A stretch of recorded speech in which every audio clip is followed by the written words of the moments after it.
Bonjour chers internautes. Pour préparer l'étude biblique du jeudi soir, j'ai médité les versets 30 à 44 de l'évangile de Marc au chapitre 6. C'est alors qu'une fois de plus, j'ai été saisie par cette parole et je vous en livre quelques perles dans une capsule intitulée « Faites avec ce que vous avez ». Commençons par le contexte du chapitre. Jésus envoie ses disciples deux par deux pour annoncer la bonne nouvelle du règne de Dieu. Il leur donne l'autorité pour le faire et leur fait la recommandation suivante. Emporter le strict nécessaire pour le voyage et annoncer la grâce de Dieu et le changement radical de comportement sans insister. La mission accomplie, les disciples reviennent auprès de Jésus pour lui raconter ce qu'ils ont fait et enseigné. Alors Jésus les invite à se rendre dans un lieu désert pour se reposer un peu, dit le texte. Mais voilà que la foule qui est à la recherche de Jésus et de ses miracles voit les disciples et le maître et les précède à l'endroit où ils se rendent. En voyant la foule, Jésus n'est pas en colère, mais il est ému de compassion, car il voit en elle une soif inassouvie de Dieu que les bergers, pasteurs, diacres, prêtres, n'ont pas su assouvir. Alors Jésus enseigne. Le temps passe, il passe même très vite à son écoute. La nuit arrive. Il est nécessaire de manger afin de nourrir physiquement aussi cette foule. Les disciples qui n'ont pas eu leur moment seul à seul avec Jésus lui proposent de renvoyer la foule. Ce à quoi il répond « Donnez-leur vous-même à manger ». Une fois encore, à une petite année d'intervalle, je suis interpellée par cette injonction de Jésus « Donne-leur toi-même à manger ».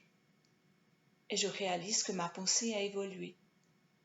J'ai approfondi ma confiance en ce Dieu extraordinaire qui équipe celle et celui qui cherche à faire sa volonté. La manière d'équiper de Jésus passe d'abord par le dépouillement. Se dépouiller de sa manière de penser, se dépouiller de sa manière de voir les choses, se dépouiller des expériences du passé pour faire confiance qu'à chaque nouvelle étape sur le chemin, Dieu pourvoit à sa manière, généreusement et à la condition qu'on lui offre ce que l'on possède pour le partager. La foule est invitée à un repas. Elle est invitée à se rassasier avec le 3 fois rien que les disciples ont emporté pour eux. Jésus nourrit la personne tout entière. Après la nourriture spirituelle, la nourriture physique est donnée. Tout cela se fait dans la simplicité. Donner une place à chaque individu composant la foule en l'asseyant dans l'herbe. Du côté des disciples, ne pas discutailler sur la quantité de nourriture, mais obéir et faire confiance. Du côté du maître, bénir Dieu pour ce qu'il y a à partager, puis donner un peu à chaque disciple pour qu'il redonne à chaque personne qui a trouvé place sur le pré. La multiplication, c'est Dieu qui la réalise et non les disciples. Ces derniers temps, j'ai rencontré des personnes stressées, angoissées, malades, désespérées.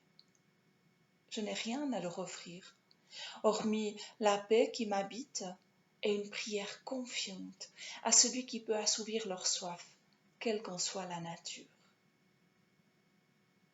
Et je vous invite à la prière pour terminer. Ô notre Dieu, merci pour ta présence et ton amour, toujours à disposition. Pardonne-nous nos manques de confiance. Réponds sur nous ton esprit, ô notre Dieu, pour que nous soyons attentifs aux besoins de celles et ceux que nous rencontrons, afin de partager avec simplicité l'espérance qui nous habite. Amen. Belle journée, belle soirée à chacune et à chacun.